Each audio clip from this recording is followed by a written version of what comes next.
2024년 새해를 맞아서 우리 신앙생활에 있어서 아주 중요한 신앙의 성숙에 대해서 앞으로 짧게는 두 달 정도 우리가 함께 매주일 성숙과 성품이라는 주제로 말씀을 나누고자 합니다. 매번 말씀드리지만 교회는 성숙한 어른이 있어야 돼요. 연세 많이 드신 분을 의미하는 거 아니라는 거 아시죠?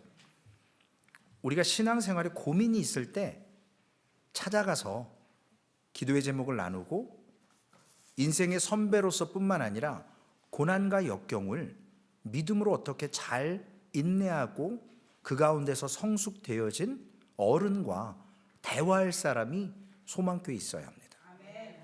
물론 우리 교회 마이클 집사님이 계시죠. 네, 뭐 이제 목사님으로는 사무엘 목사님 계시고, 제가 말하는 성숙한 어른은 어떤 재능이 있는 게 아니에요. 어떤 업적을 얘기하는 게 아닙니다. 그분의 영적인 어떤 경건의 모습과 능력이 인정돼서 어른으로 존경할 수 있고 나눌 수 있는 그러한 것이 필요합니다. 경건한 어른은요, 하나님을 정말 잘 아는 사람이어야 돼요. 그리고 상한 심령으로 하나님께 나아갈 수 있는 사람이 경건한 어른입니다. 자신의 자아를 찾는 것보다 예수 그리스도를 찾는 사람이 경건한 사람이에요. 그리고 거룩함에서 자라가는 사람이 경건한 사람이에요. 어떤 사람들에게 열정과 뜨거운 인상을, 강렬한 카리스마를 남겨주려고 하는 사람이 경건한 사람은 아닙니다. 어떤 프로그램, 어떤 행사에 자신을 드러내는 사람, 경건한 사람 아니에요. 행동으로서가 아니라 존재감으로 주님을 향한 마음을 가지고 저 사람은 하나님께 늘 의지하는구나, 하나님과 함께 소통하는구나, 그 사람이 경건한 사람입니다. 교회에서 심지어는 이리 치이고 저리 치이고 하지만 한 번도 그리스도인의 모습을 잃지 않고 경건한 영향력으로 서 있는 사람이 바로 경건한 어른입니다. 제가 말하는 사람이 이러한 경건한 어른이에요. 이런 사람이 소망교회는 이런 경건한 어른이 많아야 됩니다.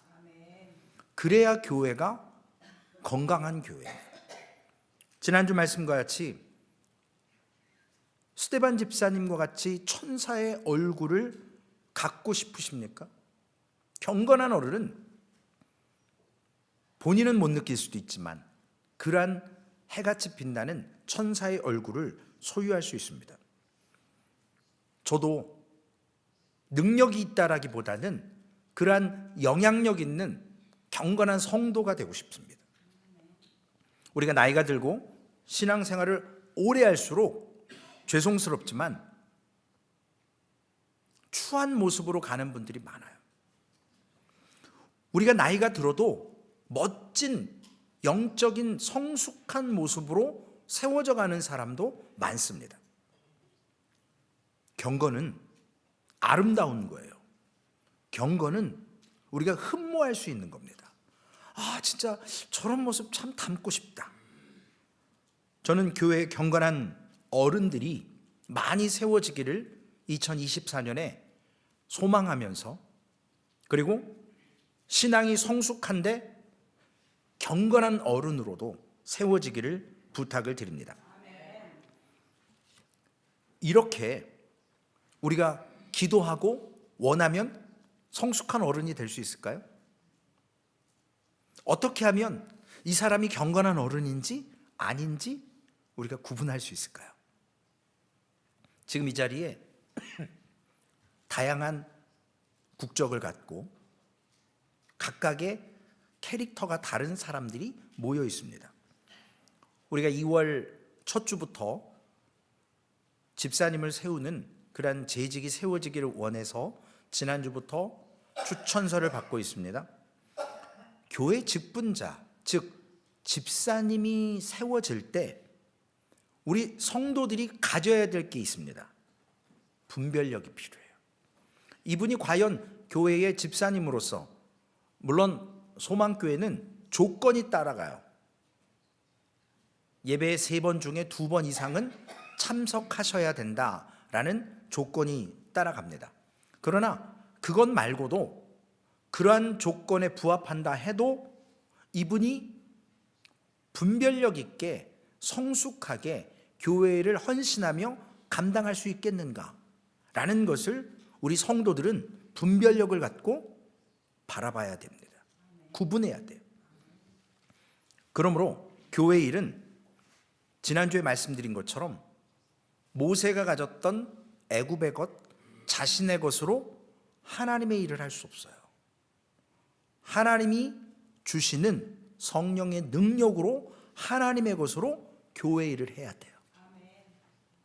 교회는 MBA, 즉 경영 마인드로 교회를 해나갈 수 없어요. 세상의 경영은 이익을 창출하는 거예요. 일단은 많이 모여야 돼요. 거기에 시너지 효과가 나야 돼요.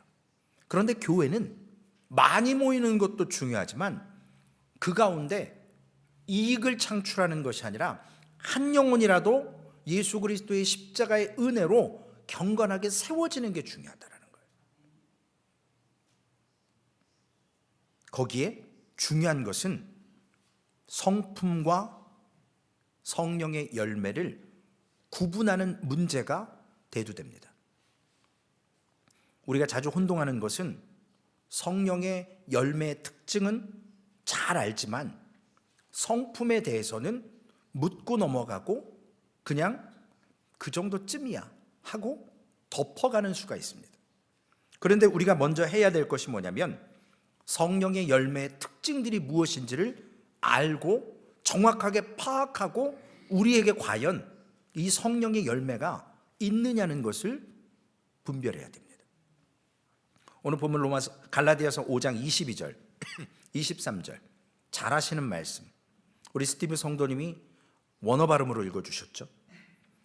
본문은 사도 바울이 육체의 일과 성령의 열매를 비교해서 지금 복음의 결과가 뭔지를, 열매를 맺는 삶을 살라라고 갈라디아 교인들에게 바울 사도가 편지하는 겁니다.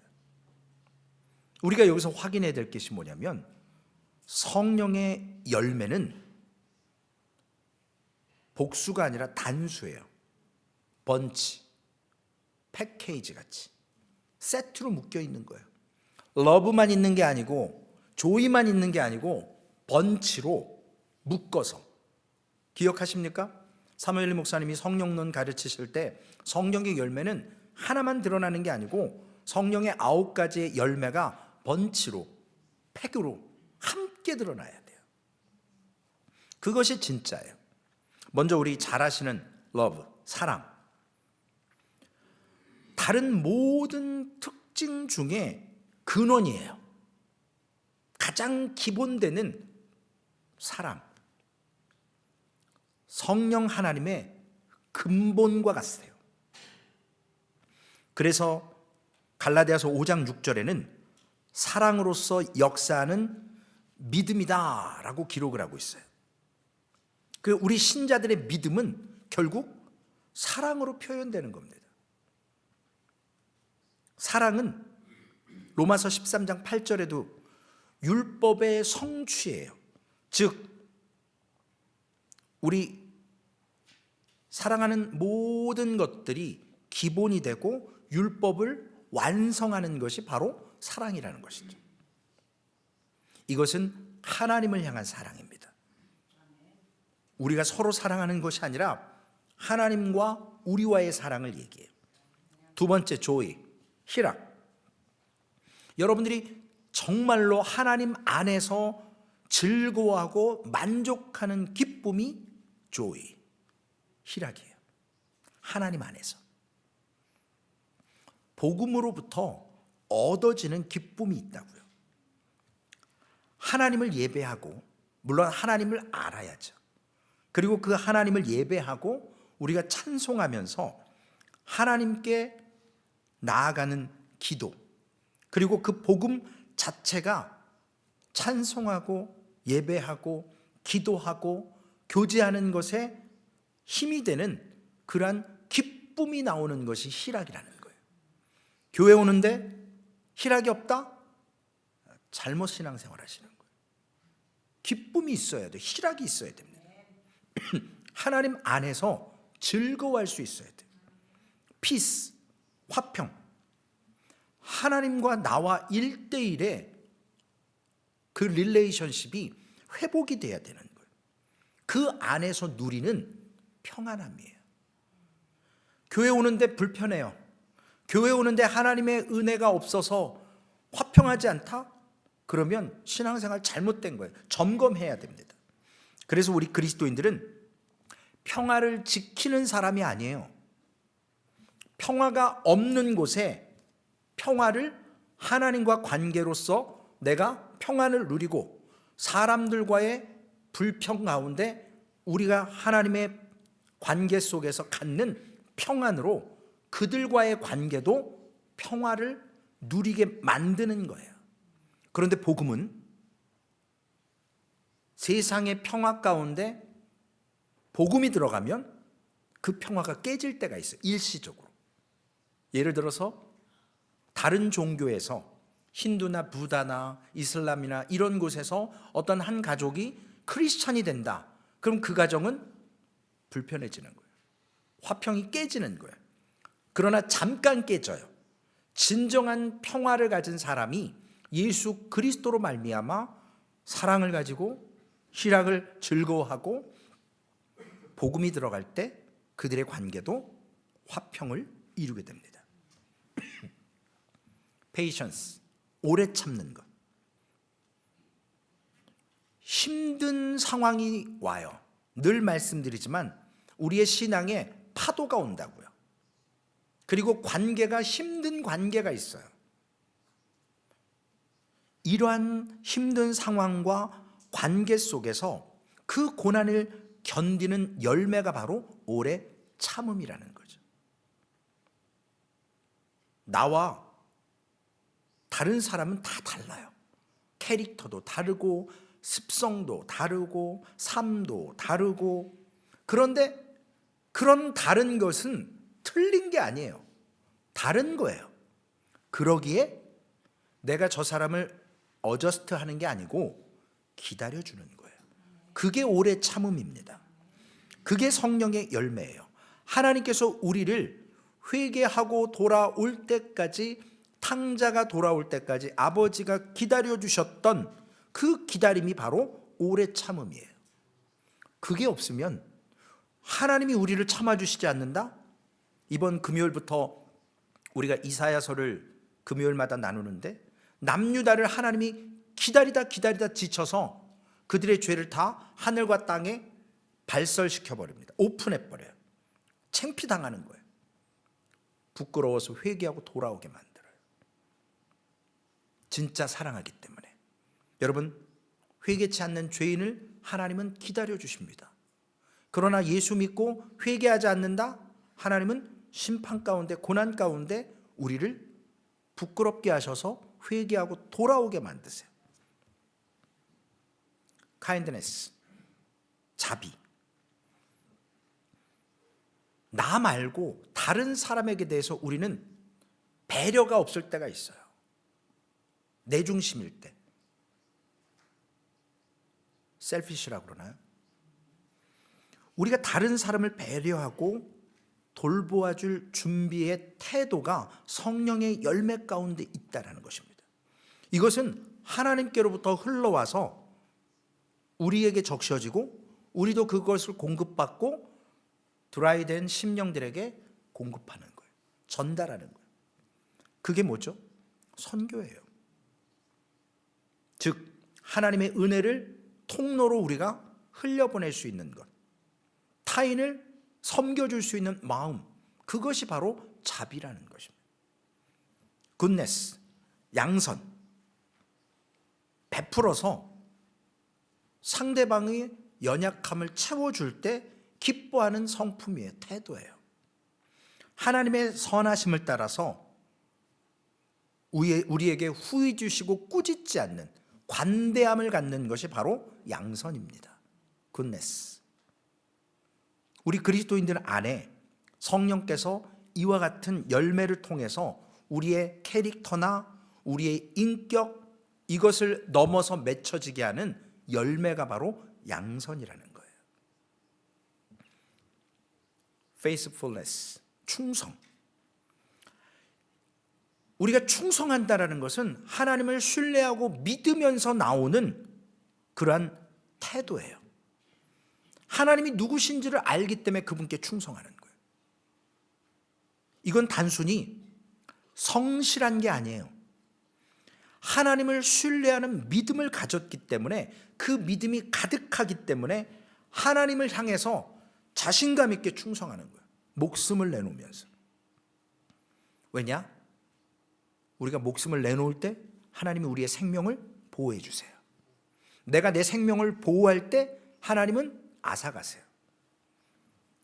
세상의 이익 앞에 꾀부리지 않고 하나님의 선하심을 따라서 세상에 추구하는 이익이나 잠깐의 유익을 내려놓는, 하나님께 충성하는 것, 그것이 하나님을 신뢰하면서 나오는 영적 열매입니다. gentleness, 온유, 진정한 겸손이죠. 아까 말씀드렸던 자비와 같이 타인을 안어해 주는 거예요. 배려하는 거예요. 이건 약해서가 아니라 내가 절제하는 거예요. 힘이 있는데 누르는 거예요. 내가 할 수 있지만, 내가 이길 수 있지만 예수의 이름으로 져주는 거예요. 여러분, 교회 안에서 혹은 세상 가운데 악랄한 사람이 있어요. 그 사람이 이기려면 그 사람보다 더 악랄해야 돼요. 그 사람이 욕 한마디 하면 욕을 10마디 해야 내가 이겨먹을 수가 있어요. 근데 이겼다고 해도 좋은 평가 듣나요? 와, 저 인간 진짜 속을 다 드러내네. 좋은 평가 못 들어요. 그게 이기는 게 아니에요. 그런데 온유는 그 사람을 억압하고 절제하게 할 힘이 있지만 내 힘을 드러내지 않는 거예요. 주님의 온유하심처럼 그 상대방이 나에게 다가올 수 있도록 기다려주는 거예요. 그래서 겸손해서 사람이 나에게 다가오게 하는 것, 그 사람이 나를 거절하지 않게 하는 것. 최씨의 곱슬에 옥리면 상대하기 힘든 존재예요. 여러분들이 저에게 다가올 때 그건 온유하기 때문에 다가오시는 거예요. 저 역시도 기다려주고 참는 것. 그래서 예수님의 성품처럼 겸손하게 다가올 때 거절하지 않는, 거절당하지 않겠다고 하는 그것이 바로 gentleness, 온유함입니다. 그래서 예수님께서 마태복음 11장 29절에 나는 마음이 온유하고 겸손하니 나의 멍에를 메고 예수님께 배우라. 그리하면 너의 마음이 쉼을 얻으리니. 마지막입니다. 셀프 컨트롤, 절제. 세상에 유혹이 많아요. 이러한 것들을 참아내는 게 절제거든요. 그리스도인들이 자유함이 있습니다. free will, 우리에게 자유의지가 있어요. 그런데 그것을 내 마음대로 방종하면서 쓰면 선악과 따먹는 거예요. 범죄하는 거예요. 내 마음대로 해버리면. 능력은 주셨지만 그 능력의 원천이 하나님이심을 알고 그 절제함이 있다고요. 셀프 컨트롤이 필요하다고요. 제가 설교하는 거 좋아하고 목사라고 지금 한 3시간 설교하면 다음 주에 안 나오실 분들 많을걸요. 절제가 필요하다고요. 하고 싶은 말이 있어도 오늘은 여기까지. 절제가 필요해요. 내가 아무리 배고파도 먹을 수 있는 한계가 있어요. 절제해야 돼요. 안 그러면 탈납니다. 의지력이 강한 사람이 선천적으로 물려받은 그러한 본성이 아니라 성령 하나님께서 맺어주신 셀프 컨트롤이 돼야 된다고요. 저도 참는 거 잘 알거든요. 때로는 꾀병도 많이 피는데 참을 때도 잘 참아요. 근데 그거는 제 개인적인 타고난 성품이에요. 성령 하나님께서 주시는 셀프 컨트롤은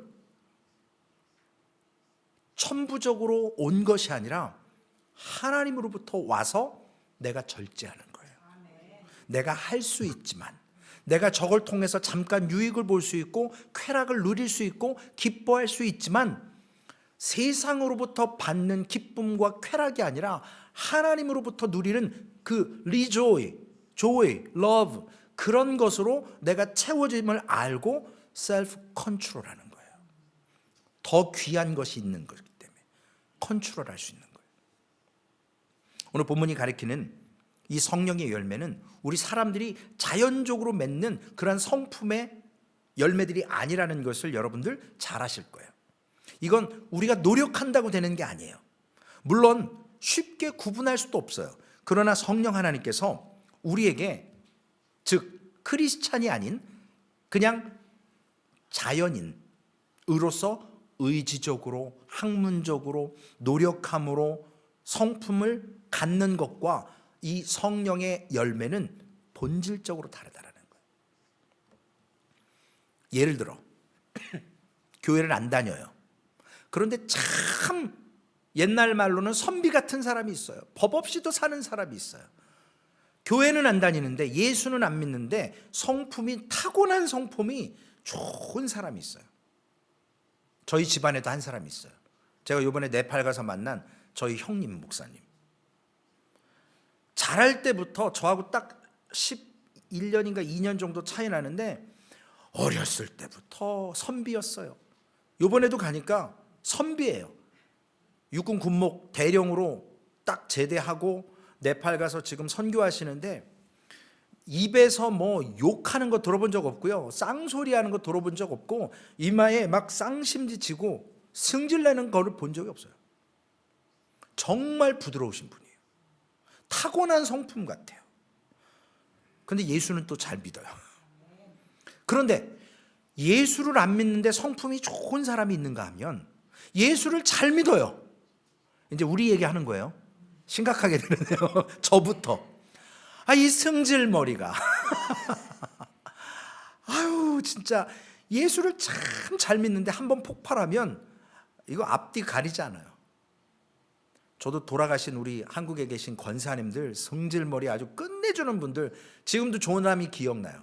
나중에 천국 가서 와 진짜 우리 서말씀 권사님, 와 진짜 제가 막 지금 아직도 그분들 권사님들 이름이 생각나거든요. 물불을 안 가려요. 기도도 끝내주게 해요. 아주 그냥 몸이 부서져라. 옛날에 김치 담그면 막 한 접이 100폭이라면서요. 막 10접씩 20접씩 막 담고도 막 새벽 예배 나오시고 그랬는데, 한번 화딱지 나시면 다 뒤집어 엎어버려요, 교회를. 예수를 잘 믿는데 성품이 참 모나고 미숙한 사람이 있어요. 이분 저부터. 여러분들 얘기만 하는 게 아니라 제가 그래요. 자, 저도 이제 두 딸이 있으니까 두 딸이 결혼을 하겠죠. 이제 사위를 맞아야 되겠죠. 저는 딱 한 가지 조건만 걸었어요. 예수 믿으면 된다.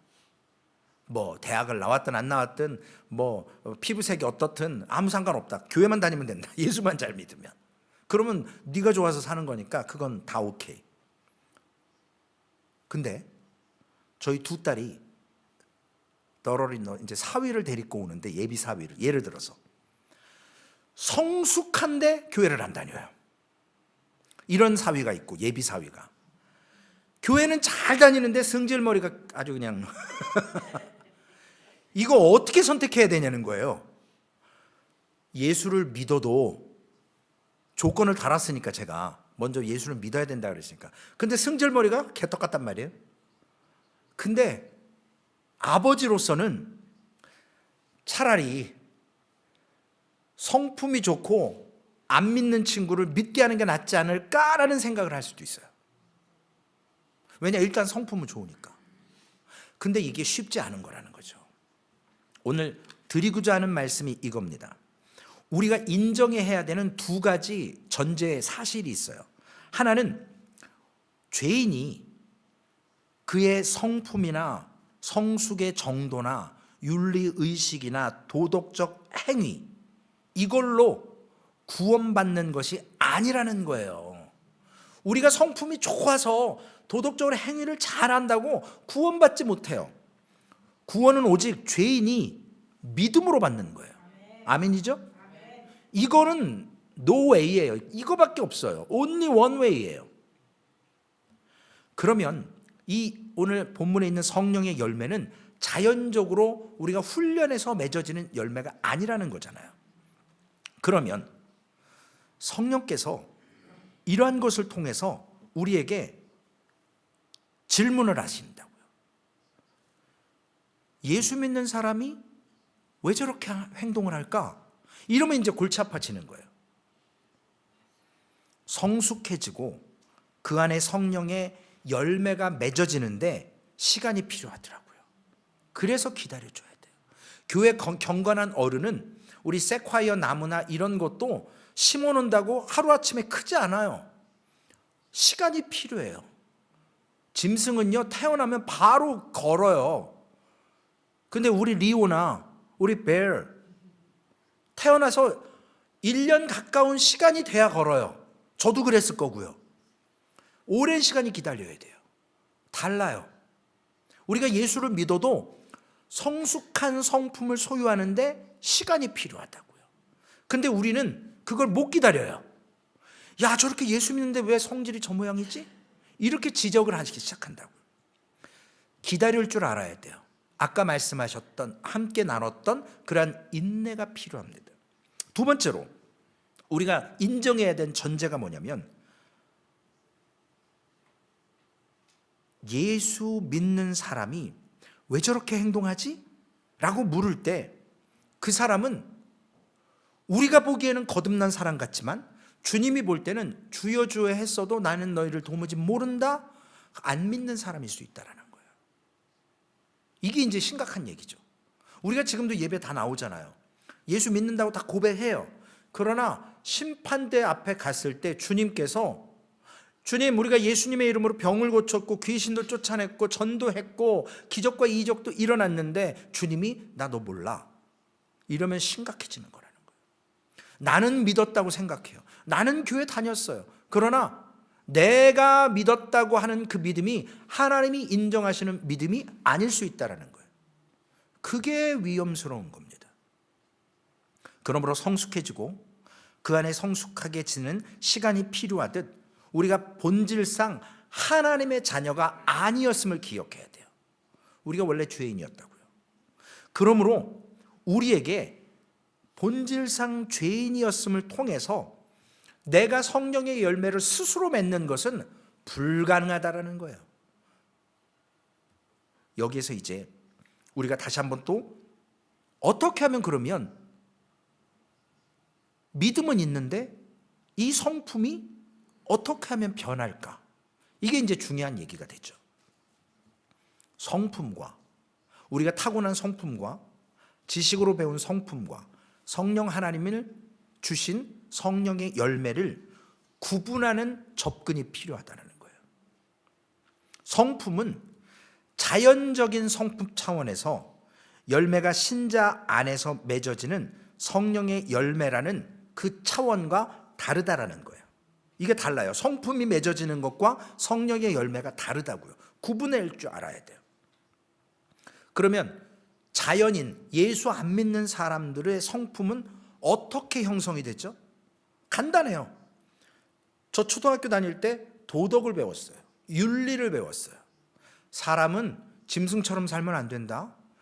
질서라는 게 있다. 법이라는 게 있어. 이런 걸 지켜야 돼. 그리고 또 한국은 동박 예의지국이라 예의라는 게 필요하다. 도덕적으로, 윤리적으로 배우는 거예요. 어떤 수단들을 동원해서 우리를 가르치는 거예요. 그게 성품이에요. 자연적으로 배우는. 예를 들어서 저녁에 하루 일과를 마치고 데일리 저널을 써요. 일기를. 오늘 내가 우리 김경남 집사님한테 내가 이 말을 하지 말았어야 했는데 우리 집사님 걱정스럽고 괜히 부담되게다가 말 실수를 했네. 이희선 집사님한테 내가 왜 그걸 지적을 했을까? 잘하고 계시는데 그거 하지 말았어야지. 이런 걸 내가 실수를 한 거를 점검하고 내일부터는 하지 말아야지. 다음 주에 가서 우리 김경남 집사님하고 이선 집사님한테 사과해야지. 그러면서 윤리적으로 도덕적으로 훈련하는 거야. 셀프로 컨트롤하는 거예요. 그게 성품이에요. 그리고 착한 일을 하는 거예요. 어려운 사람 도와주고 나의 욕심 비우고 상대방 먼저 챙겨주고. 예수 안 믿어도 이런 사람들 많아요. 많다고요.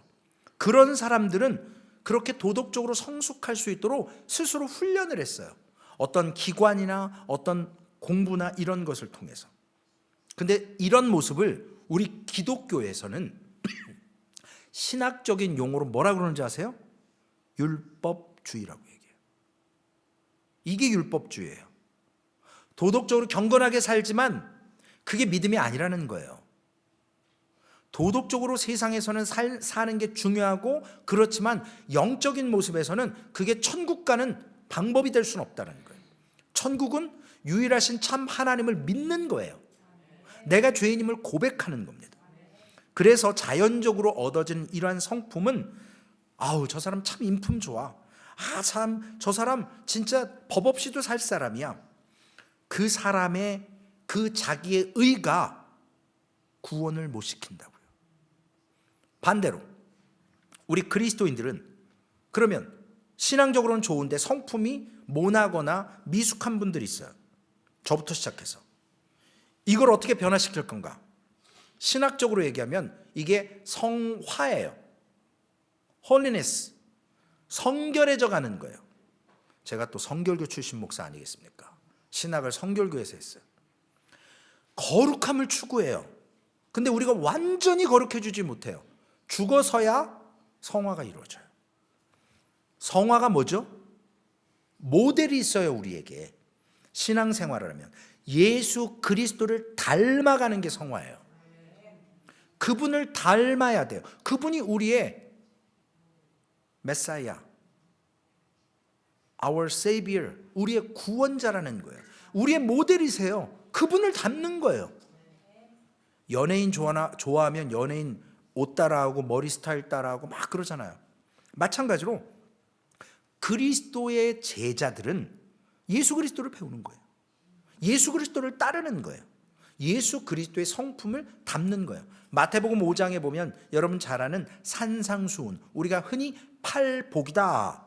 심령이 가난한 자는, 의에 줄이고 목마른 자는, 화평케 하는 자는, 얘기 나오죠. 이게 뭐냐면 예수님의 성품이에요. 그걸 우리가 닮아야 된다고요. 그걸 닮을 때 성령의 역사가 있어야 닮아져요. 우리 힘과 노력으로 안 된다고요. 셀프 컨트롤로 안 돼요. 하나님이 전적으로 성령을 통해서 우리에게 역사하시고 부어주셔야 돼요. 지난주 설교로 돌아가서 애굽의 것, 세상의 것, 모세에게 채워졌을 때 그걸로 하나님의 일을 하려다 보니까 뭐 했어요? 살인했어요. 두 번째, 똑같이 또 자기의 것 가지고 이스라엘 백성들을 걱정하고 도와주려고 하다가 살인죄가 드러나서 미디안으로 도망가잖아요. 40년 동안 미디안 광야에서 비우는 작업했다고요. 자신이 지금까지 가졌던 세상의 것, 애굽의 것을 비웠어요. 왜 비워요? 하나님의 것으로 채워지기 위해서 우리에게 룸이 필요하다고요. 룸이. 마찬가지로 그 룸을 만들어야 되고 그 룸이 만들어지는 과정 속에 우리에게 고난이 옵니다. 어려움이 와요. 나를 자꾸 바더하는 사람들이 있어요. 그때에 성령께서 역사하셔서 성령의 9가지 열매로 믿음 가운데 성숙한 성품을 소유하게 하면서 셀프 컨트롤 해라. faithfulness 해라. 굿네스 해라. 그렇게 말씀하시는 거예요. 그걸 시간을 통해서 오랜 시간을 통해 우리가 결국은 예수님을 닮아가는 거예요. 본질적으로 righteousness, 칭의, 우리가 의롭지 못하지만 우리를 의롭다고 인정해 주시는 것, 성화, 되어져 가는 것 다 grace예요. 하나님의 은혜예요. 그 은혜 아니면 우리의 구원도, 우리의 성숙한 믿음 가운데 소유해야 될 성숙한 성품도 안 된다라는 거죠. 제가 탁구를 잘 쳐요. 한동안 테니스도 잘 쳤어요. 그리고 제가 한 2마일 뛰는 거 군대에서 1등 했었어요. 제가 훈련소에서. 그래서 저더러 특전사 가라고 그랬어요. 근데 제가 6개월 방이었거든요. 군대를 짧게 갔어요. 3대 독자라. 제가 능력이 있어도 그거를 할 필요가 없는 거예요.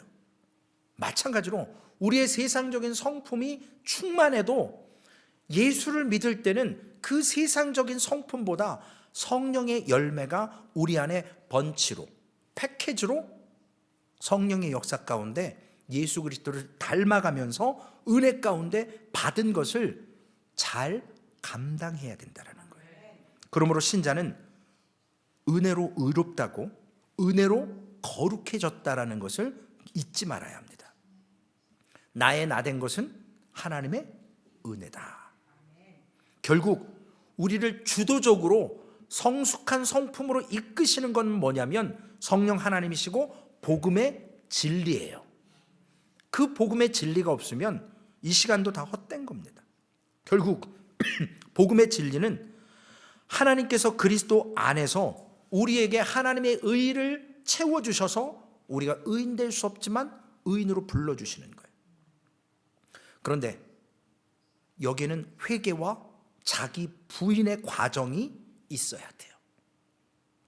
모세가 미디안 땅에서 애굽의 것, 세상의 것 40년 동안 내려놓는 작업을 하나님의 은혜 가운데 하지 않았으면 모세는 그냥 거기서 죽었을 거예요. 근데 자기를 비워가는 과정, 고난과 연단을 통해서 하나님의 것을 채워져가는 훈련을 받았기 때문에 지도자로 세워지는 거예요. 하나님께 쓰임받는 겁니다.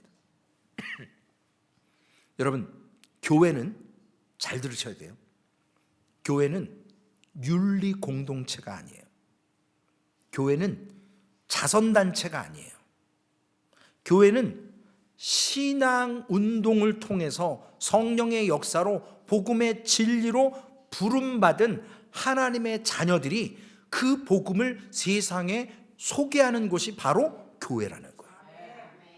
근데 교회가 자꾸 어려운 사람 도와주는 거, 물론 구제해야 돼요. 근데 거기에 발음도 안 돼요. 최우선이 아니라고요. 복음 증거가 우선. 캐톨릭은 사회 구원에 중점을 둬요.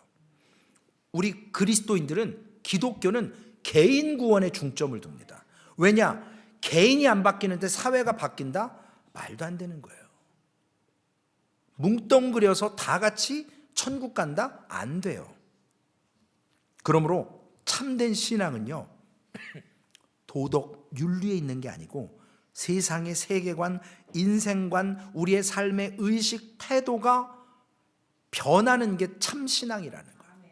그래서 성숙한 믿음이 있는데 미숙한 성품이다? 그러면 심각한 거예요. 그래서 우리가 앞으로 한 2달 정도 성숙한 믿음을 소유했다면 성숙한 성품도 소유하는 게 맞는 거예요. 함께 세워져 가야 돼요. 믿음은 여기에 있고 성품은 여기에 있으면 여러분, 세상 사람들한테 절대 복음 못 전합니다. 제가 한번 말씀드렸죠. 제가 한국에 섬기던 교회에 제가 살던 아파트, 성도님들이 많이 사셨는데 그 아파트 정문과 교회 정문이 맞닥뜨려 있어요. 근데 횡단보도는 엑스는 바로 밑에 있어요. 버스 종점 쪽에. 담임 목사, 사모님도, 권사님도, 장로님도 그냥 직진이에요. 새벽 예배를 오는데 그냥 무단횡단을 해요. 거기가 내리막길이라 차들이, 버스가 왔다 갔다 하고 위험하거든요. 제가 그래서 한 번은 새벽 예배 때 담임 목사님, 사모님 앉아 있는데 저도 참 무식하죠. 여러분, 새벽 예배 나와서 기도하는 게 신앙이라고 착각하지 마십시오. 여러분들 무단횡단하는 걸 보면 세상 사람들이 교회 나오고 싶겠습니까? 교회 다니는 사람들이 가장 기본적인 질서도 안 다니는데 기도한다고 차라리 집에서 기도하세요. 나오지 마세요. 제가 막 퍼붓어요. 그게 누구한테 들어갔을까요? 담임 목사님한테 들어갔겠죠. 절 불러서 뭐라 그러는데 제가 대놓고 그랬습니다. 목사님 이래서 전도 되겠습니까? 이게 교회입니까? 이게 성도입니까? 세상 사람도 지키는 질서 안 지키면서 무슨 그리스도인이라고 무슨 복음을 전하겠습니까? 아니 그래도 우리 수준이 이렇다고 얘기하면 아니죠. 목사님 얘기해야죠. 우리 아프면 수술해야 되잖아요. 도려내야 되잖아요. 암 사랑한다고 끼고 있으실 거예요? 도려내야 돼요. 캔서 잘라만 낼 수 있다면. 마찬가지로 도덕이 우리의 신앙을 성숙시키지 않아요. 성령의 열매를 갖고 있는 사람이 진짜 성숙한 믿음이에요. 우리 소망교회는 2024년에 이러한 복음에 초점을 맞춰서 그 복음의 비밀 가운데 그걸 소유한 성령의 9가지 열매를 번치로 소유하자고요. 그러므로 인해서 세상의 윤리나 도덕을 뛰어넘는 복음을 세상에 소개해야 됩니다. 그러므로 인해서 결론의 말씀입니다. 주님께서는 도덕적인 사람, 건강한 사람 찾아오지 않았어요. 주님은 병든 자를 찾아오셨어요. 우리의 연약함 아세요. 우리가 완전할 수 없습니다. 저라고 뭐 얼마나 제가 성결하고 얼마나 세상법 잘 지키겠어요? 그러나 될 수 있으면 거짓말하지 않으려고 그러고 될 수 있으면 세상 사람들한테 손가락질 안 당하려고 하고 누가 보든지 안 보든지. 도덕적인 사람에게 은혜는 필요하지 않아요. 죄인에게 필요한 게 은혜예요. 흠 없는 사람에게 복음이 필요한 게 아니라 흠 있는 사람에게 필요한 것입니다. 탕자처럼, 제가 늘 탕자 설교를 얘기하고 싶은데 비유로만 씁니다. 첫째 아들 효자죠. 아버지 말 잘 듣잖아요. 아버지 옆에서 아버지와 함께 있잖아요. 하라면 하고 하지 말라면 안 하고. 얼마나 육신적으로 보면 귀한 아들입니까? 둘째 아들, 아버지 돌아가시지도 않았는데 재산 반 자기 거라고 달라고 그래서 다 쓰고 나중에 이 집의 종처럼 나를 대해달라고 회개하며 돌아옵니다. 아버지가 받아주시잖아요. 옆에 있었던 효자 아들 길길이 날뛰잖아요. 나는 양 한 마리 안 잡아주고 저 도둑놈 내 동생 데리고 왔는데 금가락지 끼우고 신기고 옷 입히고 잔치 배설하고. 큰아들과 같은 사람에게는 은혜가 없어요. 죄인에게 있습니다. 우리가 은혜가 필요한 존재라는 걸 깨달으셔야 됩니다. 그러므로 하나님은 둘째 아들을 인정하세요. 회개하고 돌아오는 사람. 최진 목사한테 회개하라는 게 아니잖아요. 우리가 각자 하나님 앞에 회개하는 심령이 필요합니다. 내 힘과 내 의지, 도덕적인 자기의 의를 가지고 살아가는 삶이 아니라는 거예요. 하나님은 그러한 자기의 의를 가장 더럽게 취급하셨어요. 결론의 말씀입니다. 이사야 64장 6절, 이번 주 암송 구절이죠. 한번 암송하시고 함께 읽으실까요? 무릇 우리는 다 부정한 자 같아서 우리의 의는 다 더러운 옷 같으며 우리는 다 잎사귀같이 시들므로 우리의 죄악이 바람같이 우리를 몰아가나이다. 이것이 우리의 현실이에요. 그러나 하나님의 은혜로 하나님 앞에 믿음으로 설 때에 나는 부족한 죄인입니다 라고 주님 앞에 회개할 때 하나님은 성령의 열매로 우리를 성품으로 열매 맺게 하십니다. 믿음이 좋은데 성품이 형편없다? 고치셔야 돼요. 성품이 더럽다, 형편없다 라는 말은 믿음 없다 라는 말과 동일해요. 우리 깨달아야 됩니다. 저 역시부터 믿음이 좋은데 성편이 형편없는 사람 없어요. 성숙한 믿음은 성숙한 성품을 갖게 돼 있어요. 그러므로 그 성령의 열매를 통해서 우리 소망교회는 그것을 붙들고 도덕적인 사람이 아니라 하나님의 놀라운 성령의 열매를 붙들고 자기의 의로움이 아니라 칭의, 우리를 의롭다고 불러주신 그 하나님의 은혜를 오늘도 예배하며 기뻐하며 예수 그리스도를 닮아가는 소망교회 되시기를 주님의 이름으로 축원해 드리겠습니다. 살아계신 아버지 하나님, 감사합니다. 아버지 하나님, 우리의 생각으로는 신앙생활 오래 했고 목사고 집사고 성도이기에 하나님 은혜도 받았기에 우리가 좋은 믿음이라고 생각합니다. 그러나 하나님, 우리 안에 있는 이 성품이 자기의 의가 되어버리면 아버지 하나님, 세상의 도덕과 윤리로 훈련된 세상의 것이라면 믿음 없는 것과 별반 다르지 않습니다. 하나님은 하나님의 것으로 하나님의 일을 사용하십니다. 하나님, 오늘 하나님의 것으로 채워지기를 원합니다.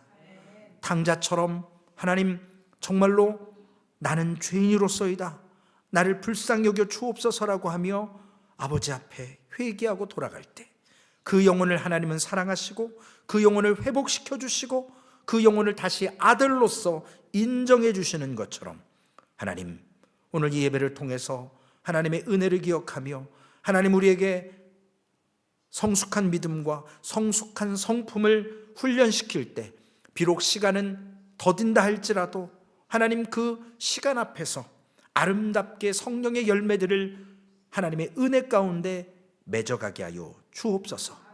그런 소망교회 되기를 원합니다. 그런 좋은 성품, 좋은 성숙한 성도가 있는 소망교회가 세상에 복음을 전하게 하시고 주님의 일을 맡아서 하는 귀한 교회로 삼아 주시옵소서. 우리 주 예수님의 이름으로 감사하며 기도 올리옵나이다. 아멘.